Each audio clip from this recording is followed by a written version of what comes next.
In case இதை அடிச்சிட்டிங்கன்னா உங்கள் மாருதி டீலர்கிட்ட போய் புது கீ வாங்கி அதில் வந்து அந்த இமோபிளைசர் கோடை ப்ராப்பராக புது கோடு போட்டிருக்காங்களான்னு செக் பண்ணுங்கள், பழைய கோடு இல்லாமல் இருக்கான்னு பார்த்துங்க. சரிங்களா? இந்த பொசிஷனில் பார்த்தீங்கன்னா டோரோட ரிக்வஸ்ட் சென்சார் ஒர்க் ஆகும். அதே இது வேறு பொசிஷன். இப்போ இந்த பொசிஷனில் வந்தாவோ, ஓகே, இப்போ இந்த பொசிஷன்லேயோ இல்லை இந்த பொசிஷன்லேயோ வந்தாவோ டோரோட ரிக்வஸ்ட் சென்சார் ஒர்க் ஆகாது. அது எப்படின்னு காட்டுறேன் பாருங்கள்.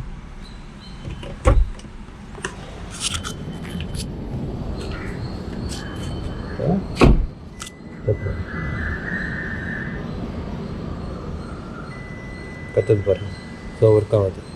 இதே நான் இதோட இது ஒர்க்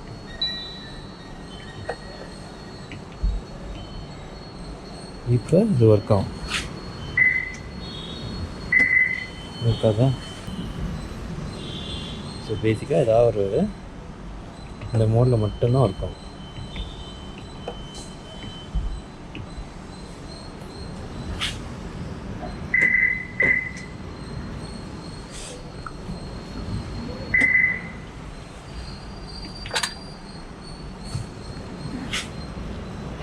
ஒர்க் ஆகல. ஓகே, இதுமாரி இப்போ இது ஒர்க் ஆகல. ஸோ இது இந்த டைமில் ஒர்க் ஆகாது. அதே மாதிரி நீங்கள் ஏதாவது ஒரு டோர் திறந்துருக்கு, ஃபார் எக்ஸாம்பிள் இப்போ இந்த டோர் திறந்துருச்சுன்னா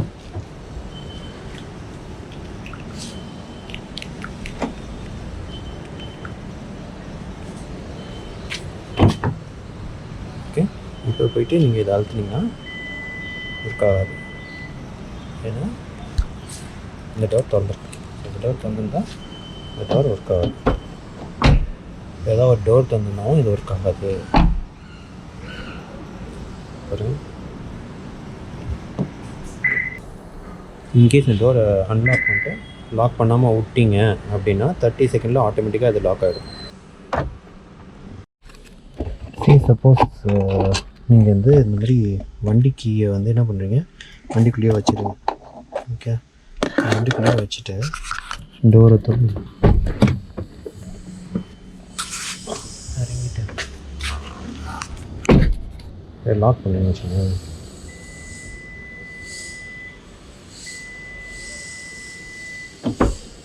என்ன அர்த்தம்னா வண்டிக்குள்ளேயே சாய் வச்சுட்டிங்கன்னு அர்த்தம். அதனால லாக் ஆகாது.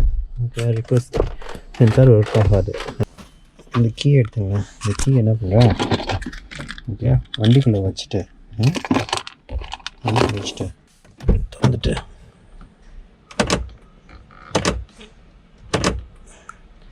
லாக்கே ஆகாது.